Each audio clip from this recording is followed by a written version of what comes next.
اعوذ باللہ من الشیطان الرجیم بسم اللہ الرحمن الرحیم۔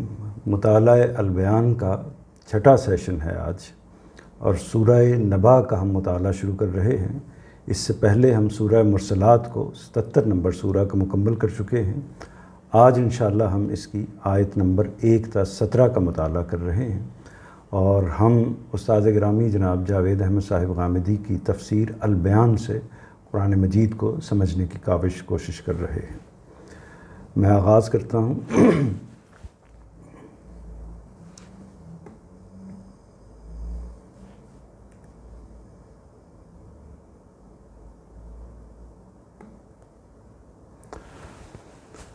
اما یتساءلون عن النباء العظیم الذی ہم فیہ مختلفون کلا سیعلمون ثم کلا سیعلمون۔ یہ لوگ کس چیز کے بارے میں ایک دوسرے سے پوچھ رہے ہیں؟ کیا اس بڑی خبر کے بارے میں جس کے متعلق ان میں سے ہر ایک اپنی سی کہہ رہا ہے؟ ان کی یہ باتیں کچھ نہیں، ہرگز نہیں، یہ عنقریب جان لیں گے۔ ہم پھر کہتے ہیں کہ ہرگز نہیں، یہ عنقریب جان لیں گے۔ یہ آپ نے سورہ کا اسلوب اور انداز مخاطب کیا ہے کہ اس میں سختی ہے اور ناراضی اور غصے کا اظہار ہے، تو اس کو ہم سمجھنے کی کوشش کریں گے انشاءاللہ۔ پہلے حصے میں ہم یہ دیکھتے ہوتے ہیں کہ وہ الفاظ جو ہماری ویکیبلری میں اردو سے متعلق پہلے سے موجود ہیں اور وہ عربی کے اس متن میں بھی آئے ہیں، ان کو ہم متعین کر لیں تاکہ قرآن مجید کے ساتھ ہمارا انس، ہماری مانوسیت جو ہے وہ بڑھ جائے۔ تو اس میں ایک لفظ عظیم ہے، یہ آپ بڑے کے معنی میں آتا ہے، اس سے آپ واقف ہیں۔ اس طرح اختلاف، مختلف، مختلفون، یہ الفاظ جس میں خے، تے اور لام جو ہے اس کے بیسک روٹس ہیں، اس لفظ سے بھی آپ واقف ہیں، یعنی اختلاف کرنا، مختلف ہونا، الگ الگ ہونا۔ اسی طرح یعلمون یا علم، علوم، عالم، یہ بھی اسی سے سیعلمون کا جو لفظ ہے اس پر سین داخل ہے جو عنقریب کا معنی دیتا ہے، تو یہ بھی اسی مفہوم میں ہے جس میں ہم استعمال کرتے ہیں، یعنی علم کے معنی میں، جاننے کے معنی میں، معرفت کے معنی میں۔ اسی طرح دوسری طرف دیکھیے تو کچھ وہ الفاظ میں لکھنے کی کوشش کرتا ہوں جو عام طور پر موجودہ اردو ویکیبلری سے اس طریقے سے موجود نہیں رہے، یا ہمارے جو نئے نوجوان ہیں، نئی نسل ہے، وہ ان کے لیے اس طرح کے الفاظ کو بعض اوقات سمجھنا مشکل ہوتا ہے۔ تو اس میں ایک لفظ ہے، ویسے تو یہ بالکل عام لفظ ہے، عنقریب کا، ہماری ہر زبان میں، یعنی پنجابی میں بھی عام طور پر استعمال ہوتا ہے، اردو میں بھی استعمال ہوتا ہے۔ اس کے معنی ہوتے ہیں بہت جلد کے۔ تو یہ متن اور اس کا ترجمہ جو ہے وہ آپ کے سامنے آ گیا، اس کو ہم ایک دفعہ پھر دیکھتے ہیں۔ یہ لوگ کس چیز کے بارے میں ایک دوسرے سے پوچھ رہے ہیں؟ کیا اس بڑی خبر کے بارے میں جس کے متعلق ان میں سے ہر ایک اپنی سی کہہ رہا ہے؟ ان کی یہ باتیں کچھ نہیں، ہرگز نہیں۔ یہ ظاہر ہے کہ بریکٹ ہے، بریکٹ کا مطلب یہ ہے کہ ہرگز نہیں سے پہلے کچھ جو بات ہے وہ انڈرسٹوڈ ہے، وہ مقدر ہے، وہ محذوف ہے۔ تو یہ اسی کو استاذ نے لوگوں کی تفہیم کے لیے جو انڈرسٹوڈ ہوتی ہے اس کو وہ بریکٹ میں بیان کر دیتے ہیں۔ ان کی یہ باتیں کچھ نہیں، ہرگز نہیں، یہ عنقریب جان لیں گے۔ ہم پھر کہتے ہیں کہ ہرگز نہیں، یہ عنقریب جان لیں گے۔ اب نیچے جو حواشی ہیں 29، 30، 31، 32، یہ آپ اوپر دیکھ رہے ہیں کہ نمبر لگے ہوئے ہیں، انہی نمبر کے حوالے سے نیچے جو تفسیری نوٹس ہیں ان کو بیان کیا گیا ہے۔ یعنی یہ تحریر جو ہے یہ استاذ غامدی صاحب نے اپنے فہم کے لحاظ سے ہماری تفہیم کے لیے انہوں نے کچھ نوٹس لکھے ہیں۔ تو اس میں ایک جو نوٹ ہے وہ 29 نمبر پر ہے، یہ لوگ کس چیز کے بارے میں ایک دوسرے سے پوچھ رہے ہیں۔ اب یتساءلون کا جو لفظ آیا ہے اس کے حوالے سے استاد کا نوٹ ہے۔ اصل میں لفظ تساؤل آیا ہے، اس کے معنی آپس میں کسی چیز کے بارے میں کچھ پوچھ گچھ کرنے کے ہوتے ہیں۔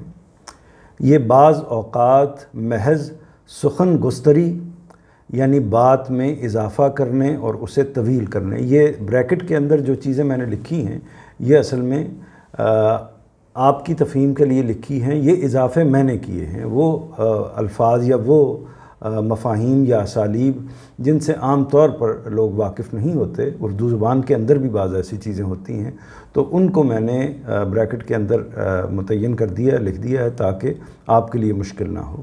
اور استہزاء یعنی مذاق اڑانے کے لیے بھی ہوتی ہے، یہاں یہ اسی مفہوم میں ہے، یعنی کسی چیز کا یعنی کس چیز کا مذاق اڑا رہے ہیں اور اس کے بارے میں چندرا کر یعنی انجان بن کر تجاہل عارفانہ سے پوچھ رہے ہیں۔ تجاہل عارفانہ اس کو کہتے ہیں کہ آپ عارف بھی ہوں اور ساتھ جہالت کا مظاہرہ بھی کر رہے ہوں۔ عارف کہتے ہیں جاننے والے کو، اور جہالت کہتے ہیں، جاہل کہتے ہیں نہ جاننے والے کو۔ تو بعض اوقات ایسا ہوتا ہے کہ انسان، ہم اپنی زندگی میں بھی اس کا مظاہرہ کرتے رہتے ہیں کسی ضرورت کے تحت یا کسی اور پہلو سے، کہ ہم صورتحال کو جان رہے ہوتے ہیں، ہم بات سے واقف ہوتے ہیں، لیکن انجان بن کر، جاہل بن کر، ناواقف بن کر یہ تاثر دے رہے ہوتے ہیں کہ جیسے ہم اس چیز کو نہیں جانتے۔ اس کو کہتے ہیں تجاہل عارفانہ۔ یہ ایک خاص ٹرم ہے یا اصطلاح ہے یا ایک اسلوب ہے جو ہماری اردو میں استعمال ہوتا ہے۔ تو اس میں یہ میں نے مفہوم کے لیے آپ کو بیان کیا ہے، جو استاذ نے لفظ لکھا ہے چندرا کر پوچھ رہے ہیں، یعنی اصل میں اس طریقے سے پوچھ رہے ہیں کہ ان کو معلوم ہے لیکن اس کے باوجود پوچھ رہے ہیں۔ تو یہ اس پر اگلا نوٹ بھی دیکھ لیں، پھر اس کو مزید سمجھ لیں گے۔ استاذ امام امین احسن اصلاحی لکھتے ہیں، اس سوال سے اس سورہ کا آغاز اس کے مزاج کا پتہ دے رہا ہے کہ اس میں ان کو بتایا جائے گا کہ جس چیز کا وہ مذاق اڑا رہے ہیں وہ مذاق اڑانے اور ہنسی دل لگی کی چیز نہیں، بلکہ وہ سوچیں تو ان کے لیے سر پیٹنے اور خون کے آنسو بہانے کی چیز ہے۔ تو یہ پوری صورتحال آپ کے سامنے آ گئی کہ سوال ایک طریقے سے کیا گیا ہے کہ یہ لوگ کس چیز کے بارے میں ایک دوسرے سے پوچھ رہے ہیں۔ یہ سوال اس موقع پر بھی کیا جاتا ہے کہ جب کہنے والے کو یہ اندازہ ہوتا ہے کہ جو مخاطب ہے یا جو سوال کر رہا ہے اسے ہر چیز کا پتہ ہے، تو پھر اس پر یہ تبصرہ کیا جاتا ہے۔ یہ اصل میں سوال نہیں ہوتا بلکہ تبصرہ ہوتا ہے کہ یہ لوگ جو عجیب و غریب قسم کی تقریریں کر رہے ہیں، سوال کر رہے ہیں، یہ کس چیز کے بارے میں پوچھ رہے ہیں، حالانکہ ان کو یہ ساری چیزیں معلوم ہیں کہ کیا ہونے والا ہے اور آپ کیا کہہ رہے ہیں۔ اور یہ بعض اوقات محض سخن گستری اور استہزاء کے لیے بھی ہوتی ہے، یعنی محض بات کو بڑھانے کے لیے، بات کو طویل کرنے کے لیے، یا اس میں اونچ نیچ پیدا کرنے کے لیے، یا مین میخ نکالنے کے لیے بعض اوقات کٹ حجتی کرتا ہے انسان جب اس کے سامنے کوئی بڑا، کوئی صاحب علم بات کر رہا ہوتا ہے اور وہ اس کی بات کو نہیں ماننا چاہ رہا ہوتا۔ تو یہ وہ کیفیت کی عکاسی ہے جو نبی کریم صلی اللہ علیہ وسلم کے سامنے اس وقت کفار جس صورتحال میں کھڑے ہوئے تھے اور جس چیز کا مظاہرہ کر رہے تھے، تو اصل میں وہ در حقیقت مذاق اڑا رہے تھے کہ قرآن مجید کا بھی اور نبی کریم صلی اللہ علیہ وسلم کی بات کا بھی، کہ آپ جو یہ بات اس وقت کہہ رہے ہیں کہ ہمارا ایک دن انجام ہونا ہے اور ایک دن ہمیں عذاب نے پکڑ لینا ہے اور یہاں بھی یہ معاملہ ہونا ہے اور بالآخر قیامت کے اندر بھی ہمیں دوبارہ اٹھا کر جیا کرنا ہے، اللہ تعالیٰ نے زندہ کرنا ہے اللہ تعالیٰ نے، تو اس موقع پر بھی یہ معاملہ ہمارے ساتھ ہونا ہے۔ تو یہ جو چیز ہے اس کو وہ بیان کر رہے ہیں کس طریقے سے، مختلف سوالوں کے طریقے سے۔ تو اس پر اللہ تعالیٰ کا تبصرہ ہے نبی کریم صلی اللہ علیہ وسلم کے ذریعے سے کہ یہ کس چیز کا مذاق اڑا رہے ہیں، کس چیز پر بات کر رہے ہیں، حالانکہ یہ سب بات ان کو پوری طرح واضح ہے۔ تو اس میں وہ نوٹ پھر دیکھ لیجئے ایک دفعہ، وہ بڑا اہم جملہ ہے جو استاد گرامی کے استاذ مولانا امین احسن اصلاحی کا انہوں نے کوٹ کیا ہے۔ اس سوال سے اس سورہ کا آغاز اس کے مزاج کا پتہ دے رہا ہے۔ مزاج کا پتہ دے رہا ہے یعنی یہ اسلوب جہاں سے اس سورت کو آغاز کیا ہے اللہ تعالیٰ نے، وہ بتا رہا ہے کہ نوعیت کیا ہے، یعنی اللہ تعالیٰ ایک ناراضی کی کیفیت میں، ایک غصے کی کیفیت میں، اور اس جگہ سے بات کر رہے ہیں کہ ایک طرح سے یہ لوگ جو ہیں وہ انتہائی آخری درجے میں اس جگہ پر آ کر کھڑے ہو گئے ہیں کہ وہ انکار کی سرشت کے اندر مبتلا ہو گئے ہیں۔ تو اس مزاج تو اللہ تعالیٰ کی طرف سے ایک زجر ہے، توبیخ ہے، ڈانٹ ہے، تو اس کا اظہار اللہ تعالیٰ کی طرف سے سورہ میں ہوا ہے۔ اس میں ان کو بتایا جائے گا کہ جس چیز کا وہ مذاق اڑا رہے ہیں، یعنی کس میں بتایا جائے گا؟ اس سورہ کے اندر یا اس اسلوب کے اندر بتایا جائے گا کہ جس چیز کا وہ مذاق اڑا رہے ہیں وہ مذاق اڑانے اور ہنسی دل لگی کی چیز نہیں ہے۔ یعنی واقعہ تو یہ ہونا ہے کہ جس چیز کا وہ مذاق اڑا رہے ہیں وہ اصل میں ان پر آنے والا عذاب ہے، وہ ان کی موت کا پروانہ ہے، وہ ہمیشہ ہمیشہ کی ان کی پستی کا پروانہ ہے۔ تو اس کے بارے میں وہ یہ کہہ رہے ہیں کہ یہ کیا چیز ہے جو ہونے والی ہے۔ تو وہ مذاق اڑانے کی بجائے ان کو اصل میں تو اس جگہ پر کھڑے ہونا چاہیے کہ وہ اپنے سروں کو پیٹیں اور اپنے آنکھوں سے خون کے آنسو روئیں، کیونکہ اصل اس وقت اگر حقیقت کو وہ جان لیں تو ان کو اندازہ ہو جائے گا کہ صورتحال یہ ہونے والی ہے ان کے ساتھ۔ اس کے آگے کا جو نوٹ ہے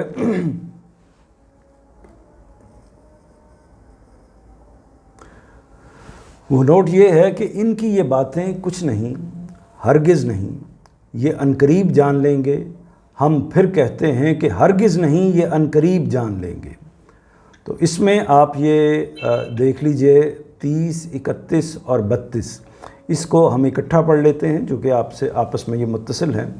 یہاں اگرچہ اصل میں حرف استفہام ہیں، یہاں اگرچہ اصل میں حرف استفہام ہے، یعنی حرف استفہام وہ ہوتا ہے عربی کے اندر بھی، اور جیسے یہاں پر ما استعمال ہوا ہے، ان ما، اما، جس کا مطلب ہے یہ لوگ کس چیز کے بارے میں پوچھ رہے ہیں، اما، اور اس میں ما جو ہے وہ حرف استفہام ہے۔ اور آپ یہ دیکھیے کہ اردو کے اندر بھی آپ کو معلوم ہے کہ جو کیا، کون، کہاں، یہ حروف استفہام ہوتے ہیں جن حروف کے ذریعے سے سوال کیا جاتا ہے۔ تو اس پر ان کا استاذ کا نوٹ ہے کہ یہاں اگرچہ اصل میں حرف استفہام ہے، لیکن معنوی لحاظ سے یہ میں ایک لفظ مس کر گیا، معذرت، یہاں اگرچہ اصل میں حرف استفہام نہیں ہے، یہ پروف کی غلطی ہے، یہاں اگرچہ اصل میں حرف استفہام نہیں ہے، یعنی ان النباء العظیم سے وہ حرف استفہام ام کی صورت میں پہلے جملے پر تو موجود ہے، لیکن ان النباء العظیم والے جملے پر یہ موجود نہیں ہے۔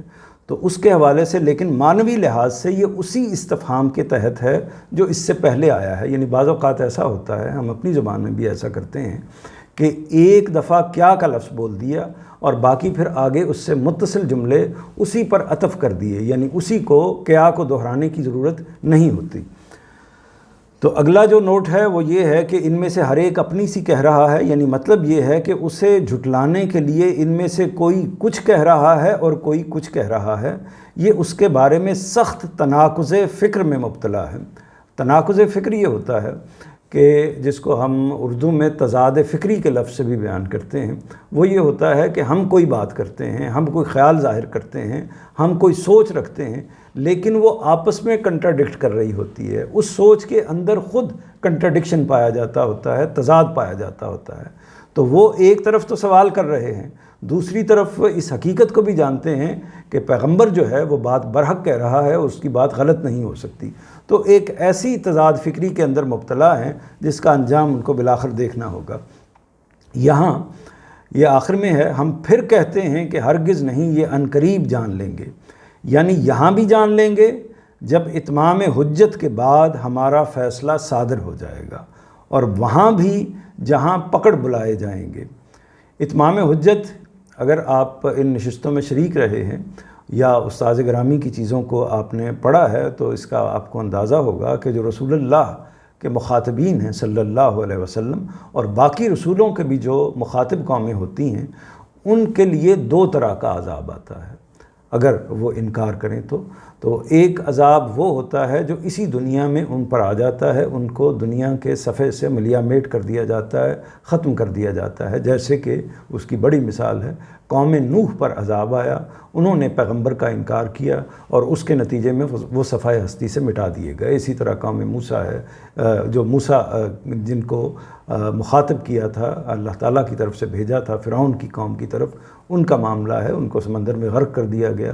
اسی طرح جو حضرت لوط کی قوم ہے تو یہ حضرت صالح کی قوم ہے، تو اس طرح مختلف قوموں کے حوالے سے یہ اس میں بار بار میں اس کا ذکر کرتا رہا ہوں کہ یہ ایک عذاب کی نوعیت وہ ہوتی ہے، لیکن یہ چونکہ بعض اوقات ہمارے ہاں خلط مبحث ہو جاتا ہے، یعنی باتوں کو آپس میں ملا دیا جاتا ہے، اس لیے اس بات کو سمجھنا ضروری ہے کہ رسول اللہ کی زندگی میں جو عذاب ان کی تلواروں کے ذریعے سے آیا یا اس سے پہلے رسولوں کے ذریعے سے جو اس دنیا کے اندر عذاب آیا ہے وہ اتمام حجت کا عذاب ہے، یعنی پیغمبر اصل میں حق کو آخری درجے میں واضح کر دیتا ہے اور لوگ اس کے باوجود جب اس کو نہیں مانتے تو ان کو صفحہ ہستی سے مٹا دیا جاتا ہے۔ تو اسی دنیا میں اللہ تعالیٰ فیصلہ صادر کرتے ہیں اور آخرت میں فیصلہ تو ہونا ہی ہونا ہے، پھر جب وہ دوبارہ اٹھائے جائیں گے اور ان کو جہنم میں دھکیل دیا جائے گا، جیسا کہ سورہ مرسلات میں ہم اس سے پہلے پڑھ چکے ہیں۔ آگے بڑھتے ہیں، یہاں کوئی اس حصے کی تفہیم کے حوالے سے اگر کوئی سوال ہے تو آپ پوچھ سکتے ہیں۔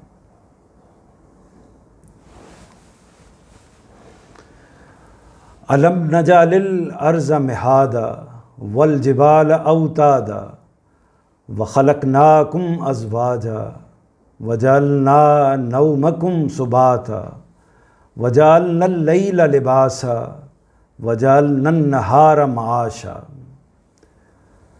یہ دیکھیں تو صحیح، کیا زمین کو ہم نے گہوارہ اور پہاڑوں کو ان کی میخیں نہیں بنایا؟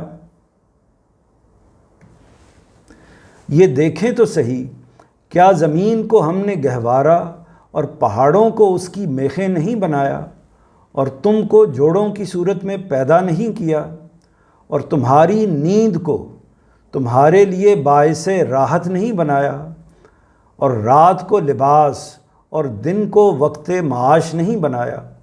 اب یہ اصل میں وہ دلائل ہیں جو ایک طریقے سے اتمام حجت کے لیے، بات کو آخری درجے میں پورا کرنے کے لیے، دلیل کو انتہائی سطح پر واضح کرنے کے لیے اللہ تعالیٰ نے اس پر مزید تبصرہ کیا ہے کہ یہ کس طریقے سے چندرا کر سوال کر رہے ہیں، کس طریقے سے عجیب و غریب طریقے سے مین میخ نکال رہے ہیں، جبکہ صورتحال یہ ہے کہ اللہ تعالیٰ نے ان کے لیے پروردگاری کے، ربوبیت کے کیا کیا اہتمام کیے ہیں۔ تو اس میں پہلے آپ مانوس الفاظ کو دیکھ لیجئے۔ ارض کا لفظ ہے، اس سے آپ واقف ہیں، زمین کے معنوں میں استعمال ہوتا ہے۔ اسی طرح جبال کا لفظ ہے، یہ جبل کی جمع ہے جس کے معنی پہاڑ کے ہیں۔ خلقہ کا لفظ ہے، اسی خلقہ کا معنی تخلیق کرنا ہے، اور اس سے بھی اردو میں یہ عام استعمال ہوتا ہے۔ ازواج کا لفظ ہے، یہ زوج کی جمع ہے، ازواج، اور جیسے ہم لفظ بولتے ہیں ازواج مطہرات، یعنی اصل میں تو اس کا لفظی مفہوم جوڑا ہوتا ہے، لیکن یہ زوج کے معنوں میں، یعنی میاں ہے تو اس کے لیے بیوی اس کا زوج ہے، اور بیوی ہے تو اس کے لیے میاں اس کا زوج ہے، تو اس معنی میں بھی استعمال ہوتا ہے۔ تو جوڑے کا مفہوم چونکہ اللہ تعالیٰ نے میاں اور بیوی کو یا مرد اور عورت کو اس پہلو سے جوڑا قرار دیا ہے، تو اس وجہ سے زوج کا لفظ اس کے لیے بھی استعمال ہوتا ہے۔ نوم کہتے ہیں نیند کو، یہ عام طور پر ہماری زبان میں بھی کبھی کبھار استعمال ہو جاتا ہے۔ لیل کا لفظ رات کے معنی میں بھی ہمارے ہاں آ جاتا ہے۔ لباس ہمارا عام لفظ ہے، جو پہننے والا، اوڑھنے والا، جو کپڑا یا اوپر کی جو بھی چیز ہوتی ہے۔ نہار لیل کے مقابل میں ہم استعمال کرتے ہیں، جیسے محاورے کے طور پر لیل و نہار، یعنی دن اور رات، دن کے معنی میں یہ لفظ استعمال ہوتا ہے۔ معاش جو ہے یہ ہم اپنی زبان میں بھی استعمال کرتے ہیں، روزگار کے معنوں میں، روزی کے معنوں میں۔ تو یہ وہ الفاظ ہیں، آپ نے دیکھا کہ بیشتر الفاظ ہیں جن سے آپ پہلے سے واقف ہیں۔ تو اب دوسری طرف دیکھ لیجئے وہ کچھ مشکل الفاظ جو اردو کے ہو سکتے ہیں آپ کے لیے، اس میں ایک میخیں ہیں، یہ کیلوں کے معنوں میں استعمال ہوتا ہے، میخ کا لفظ بھی چلتا ہے۔ راحت خوشی کو کہتے ہیں۔ اسی طرح معاش کا لفظ جو ہے وہ روزی روزگار کے حوالے سے معیشت، علم معیشت اصل میں روزی روزگار، بزنس اور اس نوعیت کی چیزوں سے متعلق ہوتا ہے، تو اس لیے اس کو اکنامکس یا علم معیشت کہتے ہیں۔ تو یہ کچھ مانوس الفاظ اور کچھ مشکل الفاظ کے معنی اور متن اور ترجمہ آپ کے سامنے آ گیا۔ اب آگے اس کی شرح کی طرف جاتے ہیں۔ یہ دیکھیں تو صحیح کیا زمین کو ہم نے گہوارا اور پہاڑوں کو اس کی میخیں نہیں بنایا، اور تم کو جوڑوں کی صورت میں پیدا نہیں کیا، اور تمہاری نیند کو تمہارے لیے باعث راحت نہیں بنایا، اور رات کو لباس اور دن کو وقت معاش نہیں بنایا۔ یہ جب اس طرح کا استفہام کا سوال کیا جاتا ہے تو اصل میں یہ ڈانٹ کے لیے ہوتا ہے، تنبیہ کے لیے ہوتا ہے، سمجھانے کے لیے ہوتا ہے کہ میں نے آپ کے لیے یہ کام نہیں کیا۔ یعنی بعض اوقات استاد کہتا ہے، بعض اوقات بڑا کہتا ہے، بعض اوقات والدین کہتے ہیں بچوں کو کہ میں نے کیا یہ نہیں کیا آپ کے لیے۔ تو وہ اصل میں مطلب یہ نہیں ہوتا کہ یہ کوئی سوال پوچھا جا رہا ہوتا ہے، بلکہ بتایا جا رہا ہوتا ہے کہ یہ کیا ہے، یہ کیا ہے، یہ کیا ہے۔ تو اصل میں اس کے اندر اثبات موجود ہوتا ہے۔ تو یہ اسی انداز کا اسلوب ہے۔ یہاں استاذ لکھتے ہیں 33 نمبر کے اوپر، یہ دیکھیں تو صحیح۔ یہ پھر انہوں نے بات کو متصل کرنے کے لیے جو یہاں انڈرسٹوڈ بات تھی اس کو واضح کر دیا ہے۔ یہاں سے آگے آفاق، پہلے ہم پورا پڑھ لیتے ہیں جملہ۔ یہاں سے آگے آفاق میں ربوبیت کے ان آثار کی طرف توجہ دلائی ہے جو ایک روز جزا کے لازمی ہونے پر ایسی واضح حجت ہیں کہ کوئی سلیم الفطرت انسان ان کا انکار نہیں کر سکتا، اور اپنے آپ کو ہر حال میں اس اعتراف پر مجبور پاتا ہے کہ یقیناً فیصلے کا دن ایک مقرر وقت ہے۔ اس میں جو مشکل الفاظ ہیں ان کو میں نے بریکٹ میں واضح کر دیا ہے، آپ ان کو دیکھ سکتے ہیں۔ آفاق کہتے ہیں دنیا اور کائنات کو، یعنی میں نے پہلے بھی واضح کیا تھا کہ آفاق افق کی جمع ہے، اصل میں تو یہ آسمان کا جو اوپری بالائی کنارہ ہے اس کے لیے استعمال ہوتا ہے، لیکن اصطلاح میں انفس کے مقابل میں، یعنی انسان کی جو داخل کی دنیا ہے اس کے مقابل میں جو اس کے خارج کی دنیا ہے اس کے لیے آفاق کا لفظ استعمال ہوتا ہے۔ اسی طرح ربوبیت کا لفظ، ربوبیت کا مطلب ہوتا ہے پروردگاری، یعنی پالنے کا جو مفہوم ہے کہ اللہ تعالیٰ جس طریقے سے پالتا ہے، جس طریقے سے والدین بچوں کی پرورش کرتے ہیں، تو پرورش کے معنوں میں، پالنے کے معنوں میں ربوبیت کا لفظ استعمال ہوتا ہے۔ آثار نشانیوں کو کہتے ہیں، اور حجت دلیل کو کہتے ہیں۔ اتمام حجت کا مطلب ہوتا ہے کہ دلیل کا پورا ہو جانا، دلیل کا ہر لحاظ سے مکمل ہو جانا کہ کوئی بات باقی نہ رہے۔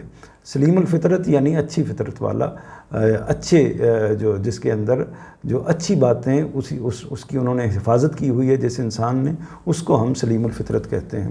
عقل اور فطرت کے مطابق بات کو سوچنے والا اور کہنے والا، اعتراف کہتے ہیں ماننے کو۔ تو اس کے بعد آگے دیکھیے استاذ امام لکھتے ہیں، یعنی مولانا امین احسن اصلاحی کا انہوں نے پھر آگے ایک پیرا کوٹ کیا ہے۔ اس میں نے یہ واضح کیا تھا کہ استاذ گرامی یہ کوشش کرتے ہیں کہ جہاں وہ یہ محسوس کریں کہ یہاں استاذ کی بات پریسائز اور زیادہ وضاحت کے ساتھ آ گئی ہے، تو پھر وہ اپنی بات کے ساتھ موقت کرنے کے لیے، اپنی بات کو مزید توضیح کے لیے اپنے الفاظ کی بجائے انہی الفاظ کو عین بیان لکھ دیتے ہیں۔ انسان اگر غور کرے تو یہ سمجھنے سے وہ قاصر نہیں رہے گا کہ جو رب، اب یہ اس بات کو واضح کیا ہے کہ کیسے اللہ تعالیٰ نے یہ معاملات کیے ہیں۔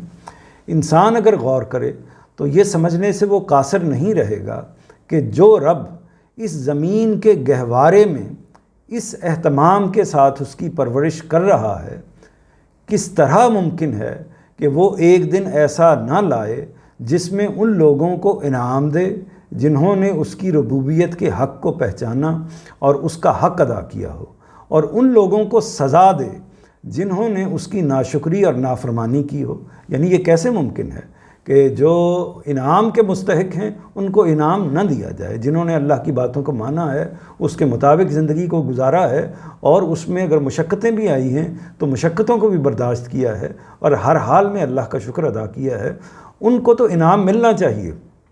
اور جنہوں نے اللہ تعالیٰ کی نافرمانی کی ہے، اللہ تعالیٰ کے رسولوں کا انکار کیا ہے اور اللہ تعالیٰ کی زمین پر سرکشی کے ساتھ زندگی گزاری ہے، تو ان کے ساتھ پھر سخت معاملہ ہونا چاہیے، ان کو عذاب اور سزا ملنی چاہیے۔ یہی انصاف کا تقاضا ہے، یہی اللہ تعالیٰ نے جو نظام دنیا بنایا ہے اس کا لازمی تقاضا ہے۔ تو ربوبیت کے ساتھ مسئولیت لازمی ہے۔ ربوبیت، جیسا کہ میں نے عرض کیا، یہ کہتے ہیں کہ جو عطا کیا جاتا ہے، جو پرورش کی جاتی ہے، اس کے ساتھ مسئولیت لازمی ہے۔ مسئولیت کا مطلب یہ ہوتا ہے کہ پوچھا جانا، سوال کیا جانا، ذمہ داری کے حوالے سے استفسار کرنا۔ یعنی اگر کسی شخص کو کوئی چیز دی گئی ہے، اس کو انعام دیے گئے ہیں، بے شمار چیزوں سے اس کو نوازا گیا ہے، تو اس سے پوچھا جائے گا، یہ اس کا لازمی تقاضا ہے کہ اس سے پوچھا جائے گا کہ اس نے ان کے حوالے سے کیا کیا معاملہ انجام دیا ہے۔ ایسا نہ ہو تو اس کے معنی یہ ہوئے، اگر ایسا نہ کیا جائے، یعنی ذمہ داری کا سوال نہ کیا جائے، جو کچھ دیا گیا ہے اس کے بارے میں پوچھا نہ جائے، ایسا نہ ہو تو اس کے معنی یہ ہوئے کہ اس کائنات کے خالق کے نزدیک شکر گزار اور نابکار دونوں برابر ہیں۔ یعنی ورنہ اگر یہ پوچھنے کا عمل ہی نہ ہو، یہ دنیا اسی طریقے سے ختم ہو جائے، جو بدکار ہیں، غلط کاریاں کرنے والے ہیں، اللہ تعالیٰ کی سرکشی اور نافرمانی کرنے والے ہیں، وہ بھی مٹی میں مل جائیں، اور اللہ تعالیٰ کی جو فرما برداری کرنے والے ہیں وہ بھی مٹی کے ساتھ مٹی ہو جائیں، تو پھر تو کچھ بھی نہ ہوا۔ پھر تو یہی ہوا کہ پھر تو اصل میں نتیجہ یہ نکلنا چاہیے کہ اسی دنیا میں جو عیش ہے وہ گزار لو، اور جس طریقے سے ظلم اور خلاف عدل معاملات ہوتے ہیں ان کو کر کے اپنی زندگی کو گزار لینا چاہیے۔ تو پھر یہ نتیجہ نکلے گا، اور یہ بھی نتیجہ نکلے گا کہ اصل میں پھر نالائق اور اسی طرح لائق لوگ دونوں کو اللہ تعالیٰ نے گویا کہ معاذ اللہ برابر لا کر کھڑا کر دیا ہے۔ وہ استاذ امام لکھتے ہیں کہ یہ ایسی بھونڈی بات ہے، یعنی بھونڈی بات، فضول بات، ناموزوں بات، بیکار بات ہے، یہ ایسی بھونڈی بات ہے کہ اللہ تعالیٰ سے متعلق اس کا تصور بھی نہیں کیا جا سکتا، کہ اللہ تعالیٰ جو سراپا رحمت ہے، اور رحمت کا تقاضا یہ ہے کہ جہاں کام کرنے والوں کو، کردار ادا کرنے والوں کو، اللہ تعالیٰ کی شکر گزاری کرنے والوں کو انعام ملے، وہاں ناشکروں کے ساتھ جو ان کو زیب دیتا ہے وہ سلوک، وہ ان کے ساتھ ہونا چاہیے، جس کے وہ مستحق ہیں وہ سلوک ان کے ساتھ ہونا چاہیے۔ آگے یہ ہے کہ اس لیے کہ تمہارے سمیت وہ کسی طرف لڑک نہ جائے، یہ آگے نمبر 34 ہے، اور پہاڑوں کو اس کی میخیں نہیں بنایا۔ یہ ظاہر ہے کہ اللہ تعالیٰ نے جو زمین کو استوار کرنے کے مختلف اہتمام کیے ہیں اس کی طرف ایک اشارہ ہے کہ، اور قرآن مجید میں دوسرے مقامات پر بھی یہ بات واضح ہوتی ہے کہ پہاڑ اصل میں زمین کے توازن کو برقرار رکھنے کے لیے اللہ تعالیٰ نے اس طریقے سے قائم کیے ہیں، تو وہ ورنہ زمین کسی ایک طرف یا دوسری طرف لڑک جائے گی۔ یہ صرف ہماری تفہیم کے لیے اس بات کو اس طریقے سے واضح کیا گیا ہے، اس لیے کہ وہ تمہارے سمیت وہ کسی طرف لڑک نہ جائے، یعنی اللہ تعالیٰ نے تمہارے لیے زمین بھی بنائی اور اس کو مستحکم بھی رکھا ہے، اور اس کو ایک خاص نظام کے تحت چلایا بھی ہے، اور تم کو جوڑوں کی صورت میں پیدا نہیں کیا۔ اس پر جو نوٹ ہے، تاکہ تم ایک دوسرے سے طمانیت اور سکینت حاصل کرو۔ طمانیت یعنی اطمینان حاصل کرو، اور سکینت یعنی سکون حاصل کرو۔ تم کو ایک دوسرے سے طمانیت اور سکینت حاصل کرو، تاکہ تم ایک دوسرے سے طمانیت اور سکینت حاصل کرو۔ یہاں سے اسلوب کلام اگرچہ الفاظ کے اعتبار سے خبریہ ہو گیا ہے، لیکن معنوی لحاظ سے یہ علم نجعل الارض مہادہ ہی پر عطف ہے، ہم نے ترجمہ اسی کے لحاظ سے کیا ہے۔ اور تم کو جوڑوں کی صورت میں پیدا نہیں کیا، یعنی یہ وہی بات ہے کہ اصل میں سوالیہ نشان پیچھے، سوال جو ہے وہ پیچھے آ چکا ہے، حرف استفہام، اور اسی کے تحت وہ بیان کر رہے ہیں کہ یہ خبریہ نہیں ہے۔ خبریہ وہ جملہ ہوتا ہے جو بیانیہ ہوتا ہے، جس میں انفارمیشن دی جاتی ہے، یعنی اس بات کو ایسے سمجھ لیجئے کہ اگر ہم اس کا سادہ ترجمہ کریں گے اور اس کو پیچھے سے متصل نہیں کریں گے تو جملہ بنے گا اور پہاڑوں کو میخیں بنایا، یہ والجبال اوتادا، تو یہ جملہ بنے گا۔ تو جبکہ جو استاذ گرامی نے ترجمہ کیا ہے وہ ترجمہ یہ کیا ہے کہ اور ہم نے پہاڑوں کو اس کی میخیں نہیں بنایا، تو یہ ترجمہ اصل میں وہ یہ واضح کر رہے ہیں کہ یہ ترجمہ پیچھے علم کے ہی اوپر انہوں نے عطف کر کے اس کو ساتھ اس کے جوڑا ہے. اس کا اگر اسی حصے کا ترجمہ کیا جائے تو اتنا ہی ہوگا، اور بعض لوگوں نے اس کو خبریہ جملے کے طور پر بھی لیا ہے. آگے دیکھیے کہ آیت میں اگلا میں نوٹ ہے، اور تمہاری نیند کو تمہارے لیے باعث راحت نہیں بنایا. اس پر جو نوٹ ہے وہ یہ ہے کہ آیت میں لفظ سباتا استعمال ہوا ہے. اس کے اصل معنی کاٹنے کے ہیں. نیند کو سبات اس وجہ سے کہا ہے کہ یہ عمل کو منقطع کرتی ہے اور اس طرح انسان کو راحت اور سکون حاصل کرنے کا موقع بہم پہنچاتی ہے. یعنی مطلب یہ ہے کہ نیند جب آتی ہے تو وہ سبات کس طرح ہے، اس بات کو واضح کیا ہے کہ جب اللہ تعالیٰ نے نیند کو کاٹنے والی کہا ہے تو وہ کیسے کاٹنے والی ہے، وہ نتیجے کے لحاظ سے اصل میں انسان کو راحت پہنچاتی ہے. کیسے راحت پہنچاتی ہے؟ اصل میں جو انسان زندگی کا دن کی صورت میں زندگی کا ایک عمل کر رہا ہوتا ہے اس کو وہ کاٹتی ہے، کاٹ کے پھر تاکہ وہ سکون اور چین کی نیند سو سکے اور پھر اگلے دن اپنی سرگرمی میں پھر مصروف ہو سکے. تو رات کے لیے یہ لفظ استعمال کیا. اور اسی طرح وَجَعَلْنَا النَّهَارَ مَعَاشًا، اور رات کو لباس اور دن کو وقت معاش نہیں بنایا. یعنی ایک ایسی چیز جو انسانوں کو لباس کی طرح ہر چیز سے محفوظ کر کے اپنے اندر چھپا لیتی ہے. یعنی یہ کس کی وضاحت کی ہے؟ لفظ لباس کی وضاحت کی ہے. لباس کیا کام کرتا ہے کہ ہمارے جو اندرون ہے، ہمارا جو وجود ہے، اس میں جن چیزوں کو ہم ظاہر نہیں کرنا چاہتے ان کو محفوظ کر لیتا ہے، ان کو چھپا لیتا ہے.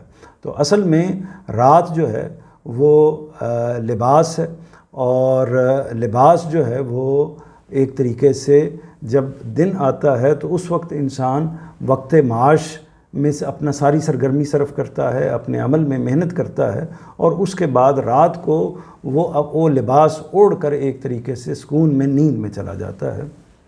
پیچھے جو شاید میں نے لفظ استعمال کر دیا، تمہاری نیند کو تمہارے لیے باعث راحت نہیں بنایا، تو قطع کرنے والی جو چیز ہے وہ نیند ہے. نیند رات کے وقت آتی ہے تو انسان کی جو عمل کی زندگی ہے اس کو قطع کر دیتی ہے. یہ حصہ مکمل ہو گیا ہے. اس پر کوئی سوال ہے تو آپ کر سکتے ہیں.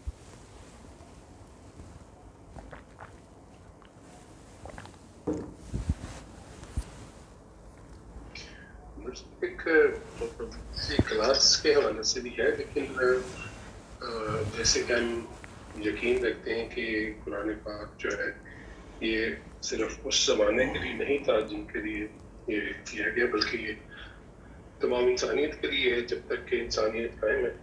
تو ابھی جو اس وقت دنیا کی صورتحال ہے جو انسان بس رہے ہیں اس میں تو یہ چیز کہ رات جو ہے وہ اطمینان کے لیے یا مطلب کام سے کٹ جانے کے لیے، اس میں تو تقریباً آدھی آبادی جو دنیا کی ہے وہ تو رات کو کام کر رہی ہے.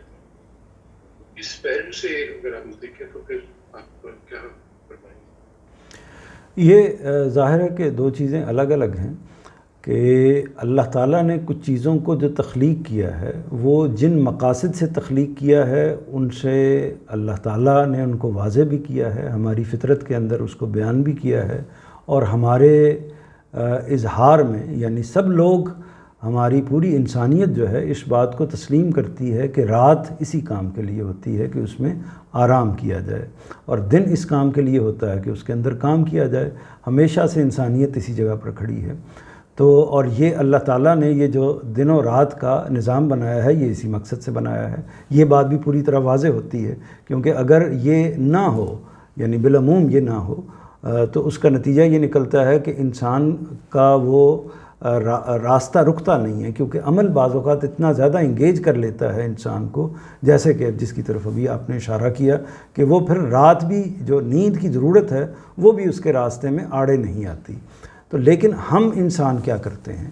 ہم انسان یہ کرتے ہیں کہ جس کے لیے ہم لفظ خلاف فطرت بولتے ہیں، خلاف جو ہماری ضرورت ہے اس کے خلاف ہم معاملات کر رہے ہوتے ہیں.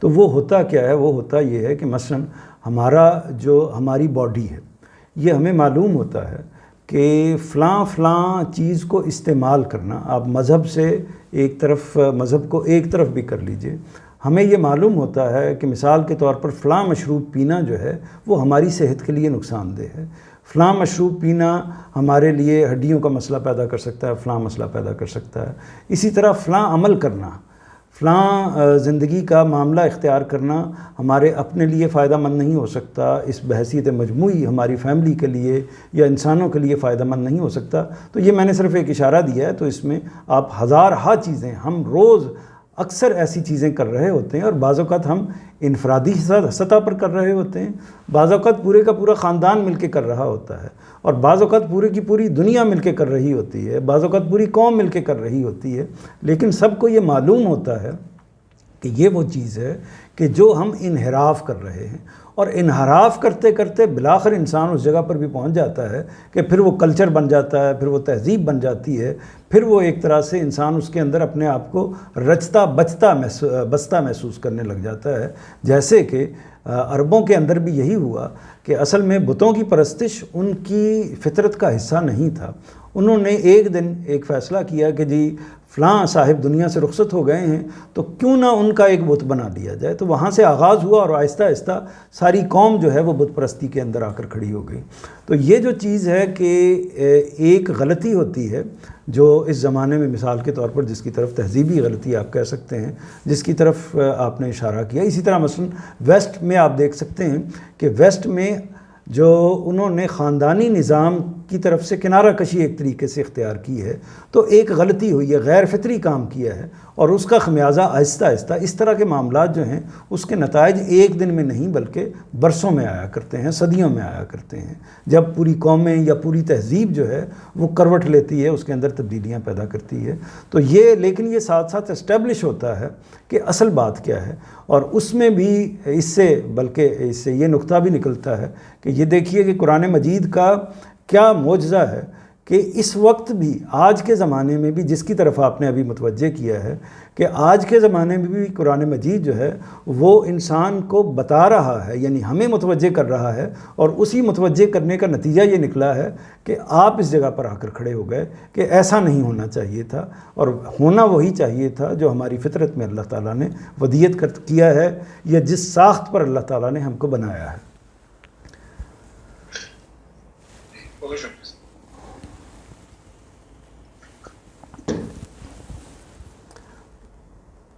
جی آگے بڑھتے ہیں۔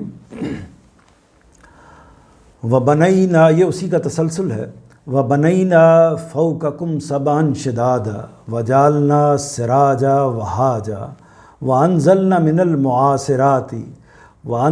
مِنَ الْمُعْصِرَاتِ مَاءً ثَجَاجًا لِنُخْرِجَ بِهِ حَبًّا وَنَبَاتًا وَجَنَّاتٍ أَلْفَافًا إِنَّ يَوْمَ الْفَصْلِ كَانَ مِيقَاتًا۔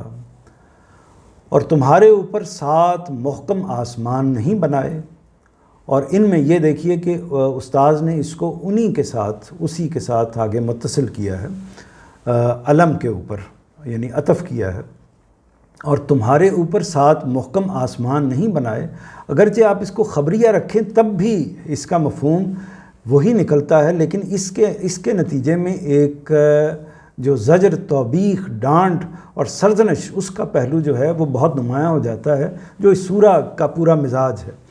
اور تمہارے اوپر 7 محکم آسمان نہیں بنائے، اور ان میں ایک دہکتا سورج نہیں بنایا، اور نچڑتی بدلیوں سے چھاجوں می نہیں برسایا، تاکہ اس سے اناج اور سبزہ اور گھنے باغ اگائیں۔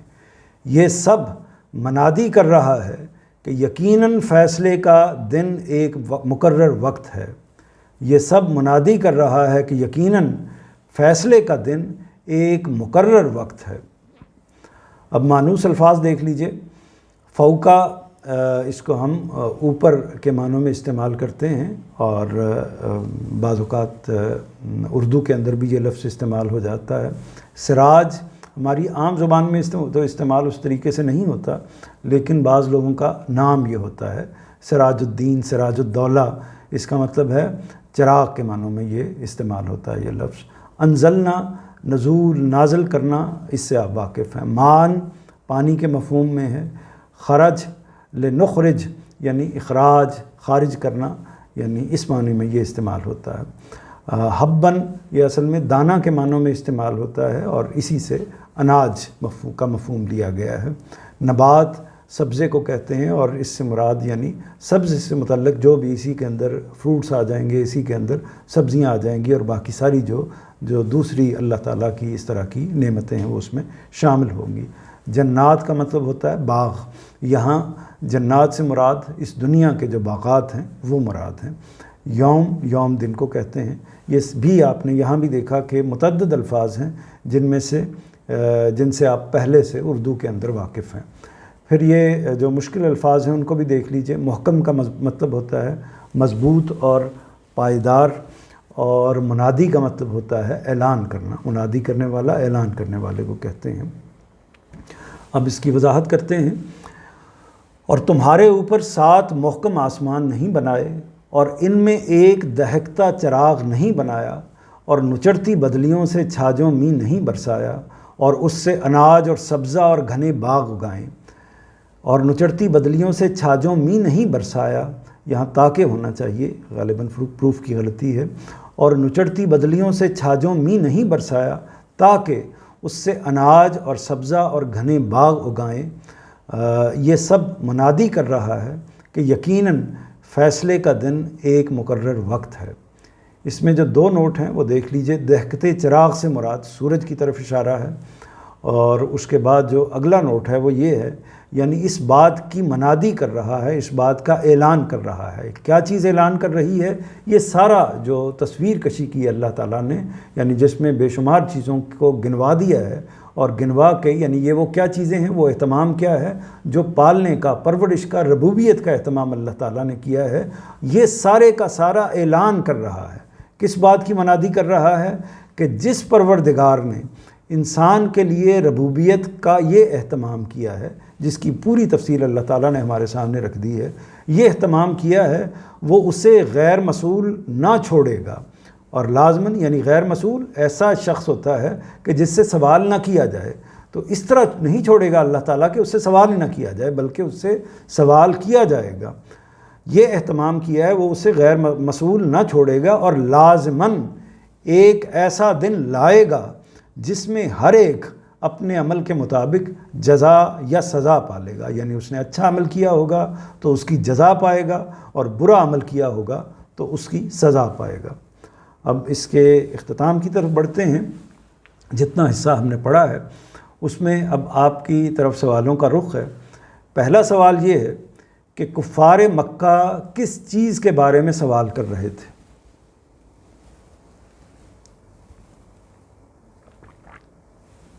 جی روزے قیامت کے بارے میں۔ جی بالکل ٹھیک ہے، اور اس کے لیے کیا لفظ استعمال ہوا ہے؟ کوئی اور صاحب بتائیں۔ ہاں، نبا کے بارے میں اصل میں سوال کر رہے تھے کہ جو خبر اللہ کے رسول نے دی، اللہ تعالیٰ نے دی ہے، اور وہ خبر کے دونوں ہی پہلو ہیں، اس دنیا کا عذاب ہے اور آخرت کا عذاب ہے، اس خبر کے بارے میں وہ سوال کر رہے تھے۔ کفار کے اس سوال کرنے کا مطلب کیا تھا؟ جو وہ تو مذاق اڑانے کے بالکل صحیح جواب دیے کر رہے تھے، لیکن اگر میں عربی کے حساب سے دیکھوں نا تو ایسے لگتا ہے جیسے عام سوال نہیں بندہ کرتا، لیکن آگے کی آیتوں سے پتہ چلتا ہے کہ وہ مذاق اڑانے کے لیے بالکل صحیح، بالکل ٹھیک۔ اللہ نے کفار کے اس سوال پر کیا تبصرہ فرمایا؟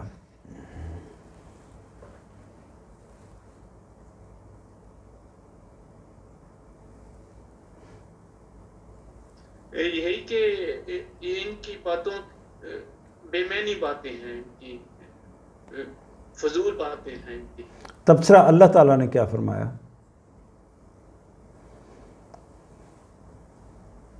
یہ عنقریب جان لیں گے۔ ہاں، یہ تبصرہ فرمایا کہ یہ عنقریب جان لیں گے۔ یہ دیکھ لیجئے کفار کس چیز کے بارے میں سوال کر رہے تھے؟ جواب یہ ہے کہ دنیاوی عذاب اور قیامت کے عذاب کی بڑی خبر کے بارے میں، یعنی اصل میں اللہ تعالیٰ کا رسول جو ہوتا ہے وہ انسانوں کو خبر دینے ہی کے لیے آتا ہے اس بات کی خبر کہ قیامت کا واقعہ ہونے والا ہے، اور جو بالخصوص رسالت کی ذمہ داری ہوتی ہے وہ جب اپنی قوم کے اندر آتا ہے تو وہ دو خبریں دیتا ہے۔ ایک یہ کہ اب تمہاری اس قوم کو اللہ تعالیٰ نے منتخب کر لیا ہے، یہ اگر انہوں نے انکار کیا تو پھر ان کا انجام یہیں پر ہو جائے گا، اور اگر یہ انہوں نے تسلیم کیا، قبول کیا، تو ان کے لیے بڑی سرفرازی، بڑے انعامات ہیں۔ اور قیامت کے عذاب کی خبر جو دوسرا عذاب ہے، بڑا عذاب ہے اصل میں، اور یہ دنیاوی جو عذاب ہوتا ہے یہ اسی کی ایک چھوٹی علامت، اسی لیے اس کو جو رسولوں کے عذاب کی صورت میں جو عذاب آتا ہے اس کو قیامت صغریٰ کہتے ہیں، چھوٹی قیامت کہتے ہیں۔ کفار کے سوال کرنے کا مقصد کیا تھا؟ مذاق اڑانا، معاذ اللہ۔ اللہ نے کفار کے سوال پر کیا تبصرہ فرمایا؟ اس سوال کا جواب یہ عنقریب جان لیں گے، سیعلمون کے الفاظ سے اللہ تعالیٰ نے یہ تبصرہ فرمایا۔ اگلا سوال یہ ہے کہ اللہ نے فیصلے کے دن پر ربوبیت کے کیا دلائل دیے ہیں؟ بے شمار دلائل ہیں، ان میں سے چند ایک آپ بیان کر دیجئے اگر کچھ یاد ہیں تو۔ جی، آفاق کے بارے میں کہ زمین کو بچھایا، پہاڑوں پر جما دیا، پھر جوڑے پیدا کیے، پھر دن اور رات پیدا کیے آرام اور معاش کے لیے، یہ کچھ نشان اللہ تعالیٰ نے بیان کی۔ ربوبیت کی نشانیاں کیا منادی کر رہی ہیں؟ جو اللہ تعالیٰ نے نشانیاں بتائی ہیں وہ منادی کیا کر رہی ہیں، کیا اعلان کر رہی ہیں؟ کہ ایک دن مقرر ہے، فیصلے کا دن آئے گا۔ فیصلے کا دن ایک مقرر ہے۔ بالکل ٹھیک آپ نے جواب دیے ہیں۔ تو یہ پھر اس کو دیکھ لیتے ہیں کہ اللہ نے فیصلے کے دن پر ربوبیت کے کیا دلائل دیے ہیں۔ وہ دلائل جو ہیں وہ یہاں ایک ترتیب سے میں نے ان کو لکھ دیا ہے۔ ایک یہ کہ زمین کو گہوارہ بنایا ہے اللہ تعالیٰ نے، یعنی وہ پرورش کرتی ہے ہماری بحیثیت مجموعی۔ پھر اس کے اندر پہاڑوں کو میخیں بنایا ہے تاکہ وہ ادھر ادھر لڑک نہ سکے زمین۔ انسانوں کو جوڑا بنایا ہے تاکہ وہ ایک دوسرے سے سکون حاصل کر سکیں۔ نیند کو راحت بنایا ہے تاکہ وہ منقطع کر کے دن کے عمل کو راحت کا سامان، خوشی کا، سکون کا سامان پیدا کر سکے۔ رات کو لباس بنایا ہے اس وجہ سے تاکہ انسان اس کو اوڑھ کے اپنی راحت کو، اپنے سکون کو حاصل کر سکے۔ دن کو وقت معاش بنایا ہے تاکہ وہ اپنی روزگار کی سرگرمی کو آگے بڑھا سکے۔ 7 آسمان بنائے ہیں اور پھر اس کے اندر سے، آسمانوں کے اندر سے سورج ہمارے سامنے کیا ہے، اور سورج ہی کی بدولت انسان تپش حاصل کرتا ہے، اور زندگی کا جو باقی نظام ہے دن رات کا، وہ سارے کا سارا نظام اس پر استوار ہے۔ پھر بدلیوں سے مینہ برسایا ہے، اور اس کا مقصد کیا ہے کہ وہ اس کے نتیجے میں زمین سے اناج اگتا ہے، سبزہ اگتا ہے اور باغ اگتے ہیں۔ تو یہ جو مختلف ربوبیت کی نشانیاں ہیں، ربوبیت کی نشانیاں مطلب یہ ہے کہ تخلیق کی نشانیاں نہیں ہیں، اللہ تعالیٰ کی بے شمار صفات ہیں، ان میں سے ایک صفت جو ہے وہ اس کا رب ہونا ہے، اس ایک صفت ربوبیت ہے، یہ اس کی اللہ تعالیٰ نے کچھ نشانیاں بتائی ہیں۔ تو ربوبیت کی نشانیاں کیا منادی کر رہی ہیں، کس بات کا اعلان کر رہی ہیں؟ اس بات کا کہ فیصلے کا ایک دن مقرر ہے۔ تو یہ ہماری جو بات ہے وہ مکمل ہو گئی۔ ہم نے متن پڑھ لیا، ترجمہ پڑھ لیا، حواشی دیکھ لیے، اور اس کے بعد سوالوں کی صورت میں اعادہ کر لیا، پوری بات جو ہم نے پڑھی تھی اس کا خلاصہ کر لیا اور اس کو دہرا لیا۔ اب آخر میں اس حصے کی طرف آتے ہیں جس حصے میں ہمیں اپنے لیے کچھ چیزوں کو اس میں سے متعین کرنا ہے۔ اس میں سے ایک نقطہ یہ ہے کہ اللہ سے منسوب، یعنی جو جہاں سے سورہ کا آغاز ہو رہا ہے، اصل میں وہ صورتحال کیا ہے؟ آپ نے یہ دیکھا کہ اللہ تعالیٰ نے ناراضی کا، غصے کا، سرزنش کا اظہار کس چیز پر کیا ہے، اور یہ کوئی معمولی واقعہ نہیں ہے کہ اللہ تعالیٰ کی ہستی اپنی اس طریقے سے اپنے پیغمبر کے ذریعے سے اس سختی کے ساتھ اپنی ناراضی کا اظہار کرے کہ اللہ سے۔ اور وہ معاملہ کیا ہے کہ وہ اللہ تعالیٰ کی کسی بات کا، اللہ تعالیٰ کے کسی اعلان کا، اللہ تعالیٰ کے پیغمبر کی طرف سے آئی ہوئی بات کا مذاق اڑا رہے ہیں۔ تو اس سے ہمیں جو سبق لینا چاہیے وہ یہ لینا چاہیے کہ اللہ سے منسوب کوئی بھی چیز ہے، اللہ کی نسبت سے کوئی بھی چیز آئی ہے، اور کم و بیش ہماری ذات کی چیزیں اور ہمارے خارج کی چیزیں اصل میں اللہ ہی کی نسبت سے ہوتی ہیں، تو کسی چیز کا مذاق اڑانے کی جسارت نہیں کرنی چاہیے۔ اس کو اپنی زندگی کے شب و روز میں اس کو شامل کر لینا چاہیے۔ ہمارا بعض اوقات بعض لوگوں کا یہ روزمرہ ہوتا ہے کہ کسی نہ کسی بات میں مذاق کا پہلو نکالتے ہیں۔ وہ مذاق اس پہلو سے تو ٹھیک ہے کہ جس سے حظ اٹھایا جا سکے، جس سے لطف اٹھایا جا سکے، جس سے ہنسی کھیل کی کوئی صورت پیدا ہو سکے، لیکن اس میں اگر تضحیک ہو، کسی اور کا اللہ کی نسبت سے کسی بات کا مذاق اڑایا جائے تو یہ ایک بدترین جرم کی صورت اختیار کر لیتا ہے، اور اللہ تعالیٰ اس کو اپنے اوپر ایک طریقے سے اپنا مذاق اڑانے پر محمول فرماتے ہیں۔ تو اس کی طرف جانے کا ہر حال میں خیال نہیں آنا چاہیے۔ اس میں کیا کیا چیزیں ہو سکتی ہیں اس کی ہم اپنے داخل کے لحاظ سے دیکھیں، اپنے وجود کے لحاظ سے دیکھیں، اپنے خارج کے لحاظ سے دیکھیں تو بے شمار چیزیں ہو سکتی ہیں۔ کم و بیش ہر چیز ہی اس کے اندر آتی ہے، لیکن چند نمایاں چیزیں ہیں جن کو میں نے متعین کیا ہے۔ مثال کے طور پر ایک چیز ہے اللہ کی خبر۔ اللہ کی خبر ہمارے پاس کس صورت میں موجود ہے؟ وہ قرآن مجید کی صورت میں موجود ہے۔ وہ نبی کریم صلی اللہ علیہ وسلم کے ذریعے سے جو بھی پیغام ہم تک پہنچے ہیں ان صورتوں میں وہ خبریں موجود ہیں۔ تو اس میں بعض اوقات یہ ہوگا کہ ہمیں کوئی بات سمجھ میں نہیں آ رہی ہوگی، ممکن ہے کہ ہم نے پوری طرح غور نہیں کیا، سمجھنے کے لیے جو ضروری ایفرٹ کرنی چاہیے وہ نہیں کی، لیکن سمجھ نہیں آ رہی تو پھر ہم اس آیت کا، اس بات کا یا اس خبر کا مذاق اڑانے کی معاذ اللہ اس طرف چلے جائیں تو یہ بدترین انسانی رویہ ہے جو کوئی انسان اختیار کرتا ہے۔ اسی طرح اللہ کے فیصلوں کا، تو اللہ تعالیٰ کے فیصلے میری ذات کے حوالے سے بھی روز صادر ہوتے ہیں اور میرے خارج کے حوالے سے بھی روز صادر ہوتے ہیں۔ مثال کے طور پر کووڈ کا جو فیصلہ ہے یہ پروردگار کا فیصلہ ہے، اس سے عبرت حاصل کرنی چاہیے اور اس سے تنبیہ حاصل کرنی چاہیے، یہ ساری چیزیں تو حاصل کرنی چاہیے، لیکن اسی کو ہم مذاق کا ایک ذریعہ بنا لیں یا مذاق اڑانے کا ایک ذریعہ بنا لیں تو یہ ایک غلط طریقہ ہوگا اور اللہ تعالیٰ اس کو پسند نہیں کرے گا۔ تو اللہ تعالیٰ نے جو بھی فیصلے کیے ہیں، اللہ تعالیٰ کے تمام میری ذات سے متعلق، میں نے کن والدین کے ہاں پیدا ہونا ہے، میری شکل صورت کیسی ہے، میری اسی طرح میرا ملک کون سا ہے، رہائش کیسی ہے، امیر ہونا ہے، غریب ہونا ہے، کتنی زندگی پانی ہے، یہ ساری کی ساری چیزیں، صحت مند ہونا ہے یا معذور ہونا ہے، یہ ساری کی ساری چیزوں کا تعلق اللہ تعالیٰ کے فیصلوں سے ہے۔ اس پر ہم اگر اپنے حوالے سے یا کسی اور کے حوالے سے کوئی تبصرہ کرتے ہیں، کوئی اس طرح کی بات کرتے ہیں جس میں تضحیک کا یا طنز کا، تعریض کا پہلو نکلتا ہے تو اس سے اپنے آپ کو بچانے کی ہر ممکن کوشش کرنی چاہیے۔ اسی طرح اللہ کی تخلیق کا، اللہ تعالیٰ نے جو مختلف مخلوقات دنیا کے اندر پیدا کیے ہیں اور خود ہمارے ہاں بھی اللہ تعالیٰ بعض اوقات ایسی چیزیں پیدا کر دیتے ہیں، بعض اوقات انسانوں کے اپنے ہاں ایسے بچے ولادت میں آ جاتے ہیں جن کی جو اس طریقے سے نارمل نہیں ہوتے۔ اسی طرح ہم دیکھتے ہیں کہ بعض چہروں کے بارے میں بعض اوقات لوگ مذاق اڑاتے ہیں، رنگت کے حوالے سے مذاق کو موضوع کا ذریعہ بنا لیا جاتا ہے۔ تو یہ ساری مختلف چیزیں ہیں جن کو اسی طرح اس پہلو سے بھی جو آخری میں نے نقطہ لکھا ہے کہ عنایات، یہ اللہ تعالیٰ کی عنایت ہے کہ کسی کو خوبصورتی دی ہے، یہ اللہ کی عنایت ہے کہ کسی کو اچھا رہن سہن دیا ہے، یہ اللہ کی عنایت ہے کہ کسی کو اعلیٰ علم دیا ہے، یہ اللہ کی عنایت ہے کہ کسی کو بڑی دولت مال اسباب دیے ہیں۔ یہ ساری کی ساری اللہ کی عنایت ہیں۔ تو ان پر ہم کھڑے ہو جائیں اور فخر اور استکبار کے ساتھ دوسروں کا، جن کو اللہ تعالیٰ نے اپنی کسی آزمائش کی وجہ سے، اپنے کسی فیصلے کی وجہ سے ان نعمتوں سے محروم رکھا ہے، ان کو مذاق کا نشانہ بنانا شروع کر دیں تو یہ در حقیقت خدا کے فیصلے کا مذاق اڑانے کی بات ہوگی۔ تو اس سے ہمیں ہر حال میں گریز کرنا چاہیے، ہر حال میں بچنا چاہیے، کیونکہ اس پر پھر اللہ تعالیٰ اس بات کو معاف نہیں کر سکتے کہ یہ اصل میں اللہ تعالیٰ کے مقابلے میں کھڑے ہونا، اس کے فیصلے پر اعتراض کرنے کی بات ہوگی۔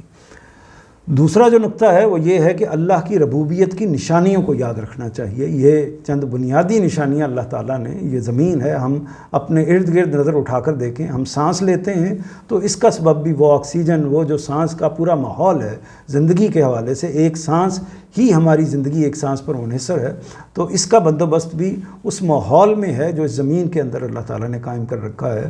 ہم کھاتے پیتے، سوتے جاگتے، اٹھتے بیٹھتے، جو کچھ بھی کرتے ہیں وہ اس کا تعلق کسی نہ کسی پہلو سے اس پروردگاری، اس ربوبیت سے ہے جو اللہ تعالیٰ کی طرف سے میسر ہے، اور اس کو ہر وقت ہر لمحہ اس سے مستفید ہوتے ہوئے یاد رکھنا چاہیے۔ اور آخری بات یہ کہ ربوبیت کے نتیجے کو بھی یاد رکھنا چاہیے. یہ آخری بات ہے لیکن سب سے اہم ہے کہ اگر اللہ تعالیٰ نے ہمیں زندگی دی ہے، بہت بڑی نعمت دی ہے، اگر اللہ تعالیٰ نے ہمیں اس زندگی کے اندر مختلف آسائشیں دی ہیں، مختلف سہولتیں دی ہیں اور مختلف ذمہ داریاں دی ہیں اور مختلف کام کرنے کے مواقع دیے ہیں، اذہان دیے ہیں، علوم دیے ہیں، عقلیں دی ہیں، یہ ساری کی ساری جو چیزیں دی ہیں، تو اس کا نتیجہ ایک دن نکلنا ہے وہ یہ کہ فیصلے کا ایک دن مقرر ہے.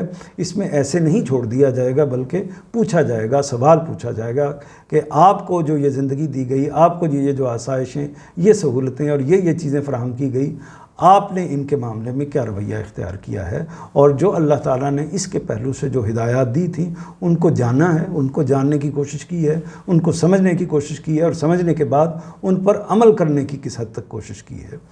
وآخر دعوانا ان الحمد للہ رب العالمین.